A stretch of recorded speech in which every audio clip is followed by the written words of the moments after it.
पहले दरिंदों ने मोहम्मद अतहर हुसैन से पूछा उसका मजहब, जिसके बाद पैंट उतार कर चेक किया और उसके बाद प्लास से दोनों कानों को काट दिया, पूरे जिस्म की सारी हड्डियां तोड़ दी, लोहे की रॉड से सारे शरीर को जला दिया और अंत में मोहम्मद अतहर हुसैन ने तड़प तड़प कर अपनी जान दे दी। लेकिन अब इन दरिंदों के साथ जो होने वाला है वो इनकी 7 पीढ़ियों ने कभी सपने में भी नहीं सोचा होगा। आदाब, नमस्कार, Sat Shri Akal, peace to be with you दोस्तों। मेरा नाम है जुनैद भाटी और आप देख रहे हैं द न्यूज फीवर। बिहार के नवादा से एक ऐसी दिल दहला देने वाली खबर निकल कर आ रही है जिसे सुनकर आप भी ये सोचने पर मजबूर हो जाएंगे कि इस तरीके के दरिंदे इतनी दर्दनाक घटना को अंजाम आखिर कैसे दे सकते हैं। जी हाँ, बिहार में जो पहले सरकार थी वो थी नीतीश कुमार की सरकार। और नीतीश कुमार सरकार की खासियत जरूर रही है बिहार के अंदर, उन्होंने कभी बिहार में हिंदू मुस्लिम या फिर सांप्रदायिक दंगे नहीं होने दिए हैं। लेकिन अब जब से बीजेपी के साथ मिलकर नीतीश कुमार की सरकार बनी है, तब से नीतीश कुमार बिहार के मुख्यमंत्री तो जरूर हैं, लेकिन बीजेपी उन्हें सिर्फ एक कठपुतली के तौर पर देख रही है। नीतीश कुमार को जिस तरीके से हिलाया जा रहा है वो उस तरीके से हिलते हुए नजर आ रहे हैं और बीजेपी के कुछ रंग भी बिहार के अंदर अब दिखने लगे। शुरुआत में बुलडोजर एक्शन, जी हाँ, गरीबों के घर को ऐसे तोड़ दिया गया जैसे उनके अंदर कोई रहता ही ना हो। गरीब बेचारे रोते बिलखते रह गए, लेकिन उनकी आंखों के सामने बुलडोजर से उनके घर को चंद ही सेकंडों में जमीन दोज कर दिया गया। और बिहार में जो डिप्टी सीएम है सम्राट चौधरी बीजेपी के, वो बस नजारे ताक रहे थे, वो बस देख रहे थे और ऐसा ही नजारा अब कुछ देखने के लिए मिला है। जी हाँ, बिहार के नवादा में रहता था मोहम्मद अतहर हुसैन नाम का शख्स।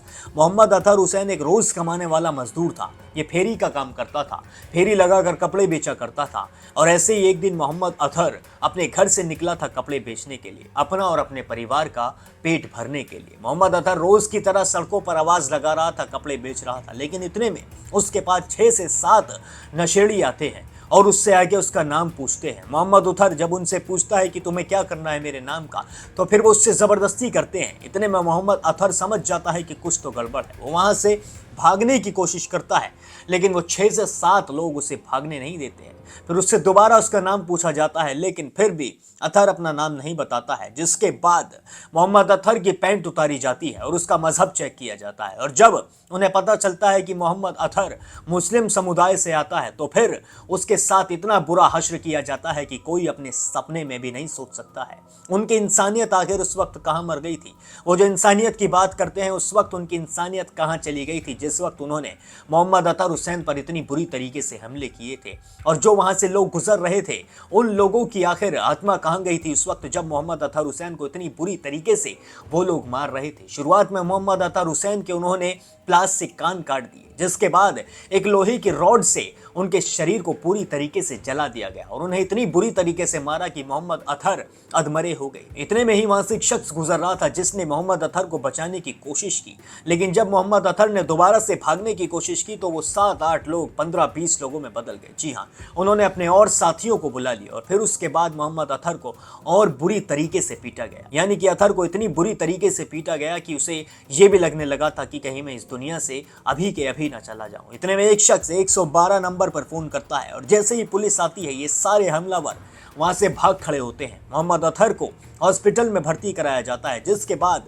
मोहम्मद अतहर एक बयान देते हैं। जी हाँ, उस बयान में साफ साफ मोहम्मद अतहर कहते हुए नजर आ रहे हैं कि हमारा पैंट उतार कर धर्म चेक किया गया, जिसके बाद हमें लोहे की रॉड से जलाया गया, हमारे दोनों कानों को प्लास से काट दिया गया, हमारे साथ इतना बुरा हश्र किया गया कि हमें ऐसा लग रहा था कि हम वहीं के वहीं मर चुके हैं। और 6 दिन लगातार 6 दिन मोहम्मद अतहर का हॉस्पिटल में इलाज चलता रहा। मोहम्मद अतहर जिंदगी और मौत के बीच में झूलते रहे, लेकिन आखिरकार मोहम्मद अतहर अपनी जिंदगी की जंग से हार गए और उनकी मौत हो गई। अब आप सुनिए कि मोहम्मद अतहर ने मरने से पहले क्या बयान दिया। कपड़ा बेचते हैं, आज से 20 साल से हम बेचते हैं, समझे। हम रोह में भी रहे किराया, समझे। हमारी ससुराल हुआ, सब लोग हमको जानते हैं कि फेरी करते हैं, ब्लाउज का पीस साड़ी ये सब बेचते हैं हम। लेकिन कभी ऐसा घटना देर सवेर हो गया, हम डुमरी गए थे, वहाँ से रिटर्न आ ही रहे थे कि कुछ रात हो गया। वो लोग बैठे हुए थे 6-7 लड़का पी के, बोला कि तुम्हारा कहाँ घर है? हम बोला कि रोह हमको जाना है।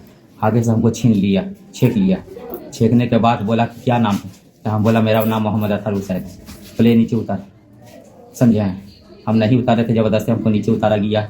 मेरा पॉकेट चेक किया, पैसा पूरा निकाल लिया, वहाँ पर भी हमको मारपीट किया। उसके बाद एक आदमी करके मेरा पैर, एक आदमी करके मेरा हाथ पकड़ के घसीटते हुए गांव लेके चला गया। गांव में एक रूम था, वहाँ अंदर हमको रख लिया और रखने के बाद समझिए कि कुछ देर के बाद हमको अंदर में पिलास से कान कतरा, उसके बाद पैड को खोल करके देखा कि मियाँ जी है, पेट्रोल छीट दिया। पेट्रोल छीटने के बाद लोहा को गर्म करके मेरे में पूरे शरीर में दागा, कोई लाठी से मार रहा है, उसके बाद कोई रड से मार रहा है, कोई पिलास मेरा कान को कतरा, उंगली को डैमेज कर दिया। हम जब रोके गर्म लोहा को तो देखिए कि पूरा जल के पूरा देखिए। क्यों आपके साथ ऐसा किया गया? कोई लूटने का ही था, वहाँ पर लूट मार होता है, जरा सा रात हो जाता है। कहाँ पर, कौन सा गांव के पास? भट्टा जो है ना, हाँ, रो भट्टा। हाँ जी, अच्छा, वहीं पर बैठा रहता है। लूटपाट वाला था क्या ना? जी, इससे पहले और भी लूटा है, एटिक बैटिक चोरी करता है, समझे।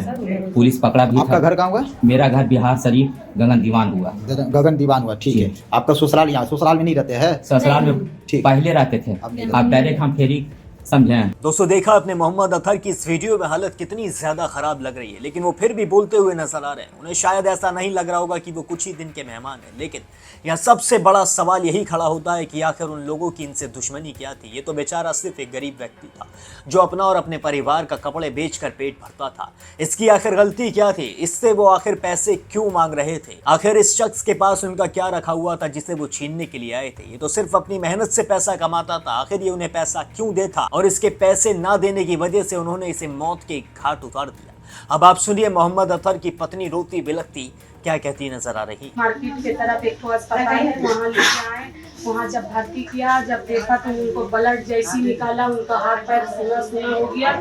उसके बाद में बेड पे ले गए, हमारे हस्बैंड को जैसी लेटाया, लेटाने के बाद में मुंह से ब्लड आया हल्का, आँख ऐसे फाड़ के हमें देखा। उसके बाद नहीं रहा, हमारा हस्बैंड निकल गया। सर ये पुलिस की काम, पुलिस की हमारे हस्बैंड को वो लोग तो काफी मारा, बहुत मारा, मुसलमान समझ के मारा पूरा। कोई मेरा इंसाफ में, छोटा छोटा बच्चे लोग मेरा 3 गो, इन लोगों को कौन देगा? मेरा जवाब हार्ट पेशेंट मरीज धड़की उड़ता है।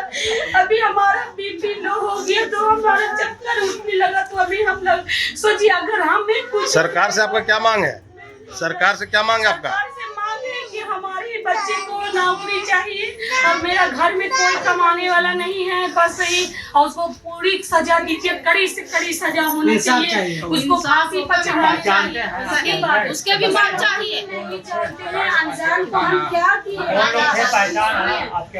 उसके बाद हमारे हस्बैंड पछाड़ा तो वो तो खत्म हो गया भाई साहब। दोस्तों देखा आपने मोहम्मद अतहर की पत्नी भी रोती बिलखती बस यही कहती नजर आ रही है कि उन्हें अपने पति के लिए न्याय चाहिए। उनके पति का पहले धर्म पूछा गया, बिहार के अंदर जैसा कभी नहीं हुआ वो आखिर अब क्यों देखने के लिए मिल रहा है? आखिर नीतीश कुमार सरकार कर क्या रही है? आखिर ये जो बिहार की जनता ने दोबारा से नीतीश कुमार पर भरोसा जताया है, उस भरोसे का उन्हें ये परिणाम मिलेगा क्या? बिहार में खुलेआम गरीबों के घरों को पूरी तरीके से तोड़ दिया जा रहा है। बिहार के अंदर धर्म पूछकर अब जान ली जा रही है। और बिहार में आखिर क्या क्या देखने जाने वाला है? जी हाँ, बिहार के अंदर हालात बहुत ज्यादा खराब होते नजर आ रहे हैं जब से नई सरकार का गठन हुआ है। अब मोहम्मद अतहर तो इस दुनिया से चले गए हैं, लेकिन सबसे चौंकाने वाली बात यही है कि जितने भी हमलावर थे, जितने भी हमलावरों ने मोहम्मद अतहर हुसैन पर हमले किए, मोहम्मद अतहर हुसैन को मौत के घाट उतारा, उनकी अभी तक भी गिरफ्तारी नहीं हो पाई है। जी हाँ, अभी तक भी पुलिस उन्हें पकड़ने में नाकाम है। अभी तक भी पुलिस का बस यही कहना है कि वो चोर थे, लेकिन वो चोर कब देखते ही देखते हत्यारे बन गए, पुलिस को भी समझ में नहीं आया। लेकिन अब जब मोहम्मद अतहर की जान चली गई है तब तो उन्हें समझना चाहिए, तब तो पुलिस को देखना चाहिए कि उन लोगों ने किसी एक मजदूर को, किसी एक गरीब को मौत के घाट उतारा है, वो भी इतनी बुरी तरीके से, और जबकि उस इंसान की कोई गलती ही नहीं थी, वो इंसान उन्हें जानता तक नहीं था। अब आप मुझे कमेंट करके बताइए कि आपका क्या कहना है बिहार के इस नए कारनामे पर? आपका क्या कहना है? उन लोगों को किस तरीके की सजा होनी चाहिए? और अगर इस खबर पर आप भी अपने पास कोई राय रखते हैं तो मेरे साथ कमेंट सेक्शन में जरूर साझा करें। बाकी और भी सारे अपडेट्स के लिए अभी सब्सक्राइब कर लें द न्यूज़ फीवर।